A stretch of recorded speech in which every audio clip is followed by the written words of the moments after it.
What's going on, everyone? It's KB Martin back with some news.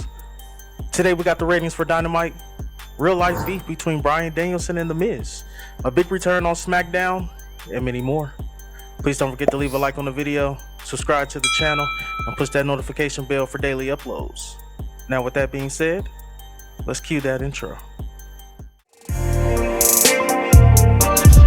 I'm a visionary, revolutionary. I'm a visionary, revolutionary. The ratings are in for Wednesday's AEW Dynamite. The show drew 938,000 viewers, down from the 976,000 viewers the show drew last week.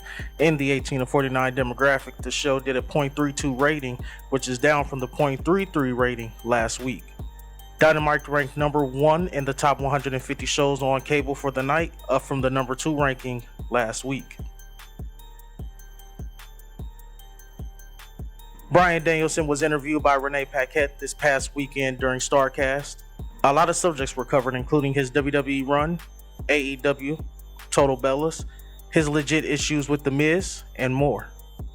Danielson talked about the real-life heat he had with The Miz in WWE. Miz was very frustrated. He was Intercontinental Champion and wasn't being put on TV too much. I was very frustrated that they weren't clearing me to wrestle, despite numerous doctors have cleared me to wrestle. And you know, I understand why, but that's a long story anyway. Danielson continued, so just getting to the point of my frustration. So we came up with this thing. The original plan that Mike and I had come up with was I was going to fucking deck him. We wanted to get under each other's skin so much that it was plausible that I would legit be angry enough to punch him. And so that was the intent. The idea was either they're going to fire me or it's going to make people want to see the match so much that they're going to have to clear me to wrestle. But then Mike did such a great job. Intuitively, I felt it was better to walk off because it was also like, this is so good. Leave him with his heat. He was so good. Mike and I don't like each other, legitimately. But Mike is also somebody that I respect. But Mike is also somebody that I respect a lot for working very, very hard.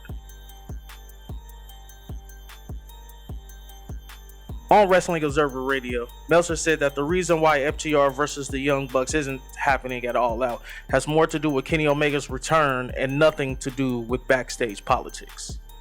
He said, it's a long story, but I mean basically, here's the story. Okay. FTR at one point were told that at the Chicago pay-per-view, it was going to be Young Bucks against them for all the belts.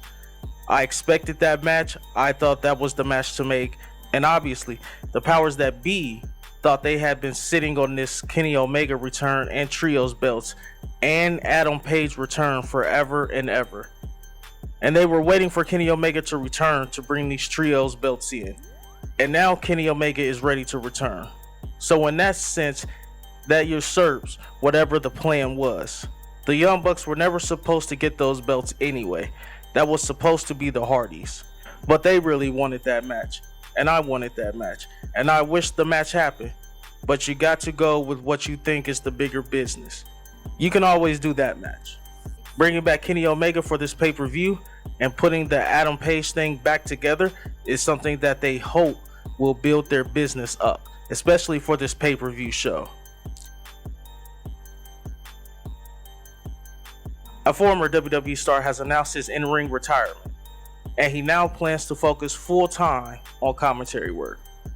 Matthew Raywald, known to most fans as former WWE star Aiden English, announced this evening that he will no longer be taking wrestling bookings, and this year has taught him that he is most comfortable on the microphone and he is no longer of the belief that wrestling is for him.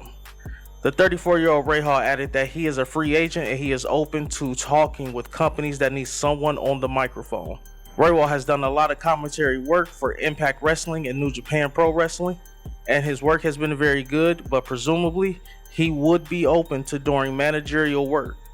It wouldn't shock me to see AEW and or WWE reach out to him either for commentary work or to work as a manager for a wrestler or a stable. Longtime fans know certain words that wrestlers and announcers are not allowed to say on WWE programming because Vince McMahon didn't like them. After McMahon resigned from the company last month and Triple H was named the head of creative in WWE, several changes have been made. In the latest edition of the Wrestling Observer newsletter, Dave Meltzer reported that the talent was previously told to never use wrestler and wrestling without receiving authorization under McMahon's leadership. However, with Triple H in charge, the terms are no longer considered dirty words and can be used whenever. Meltzer put together a list of the banned words from 2020 that McMahon didn't like.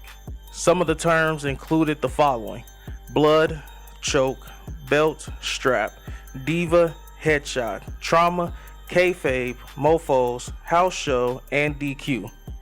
Many of those terms are still not allowed to be used, but this may be the start of more words being allowed to be used. The rumors are true. Another WWE star has been brought back to the company. During the closing segment on Friday Night SmackDown, Drew McIntyre and Roman Reigns cut promos on each other ahead of their match at Clash of the Castle. Karrion Kross music played and he attacked Drew McIntyre from behind. Kross and Scarlett then left an hourglass in the ring for Reigns to look at. In other words, Kross plans on a match with Reigns in the near future. Kross is the latest WWE star to return to the company under Triple H, and it's expected that other names will be returning soon, including Sasha Banks and Naomi.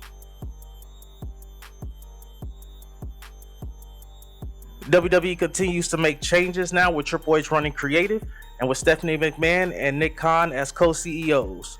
PW insiders report that Vince McMahon has been removed from the internal talent roster.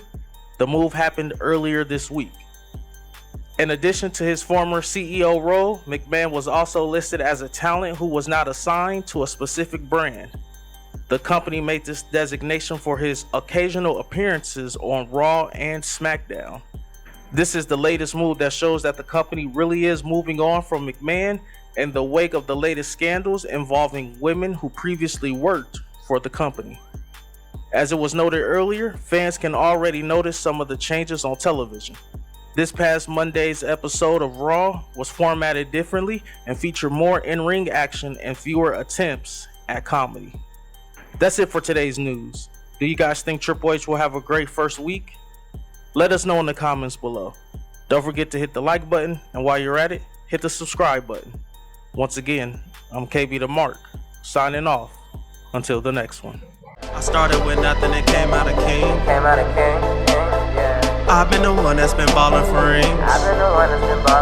It's been me and my team and we chasing the green. My team be the shit, we ain't ballin' for free.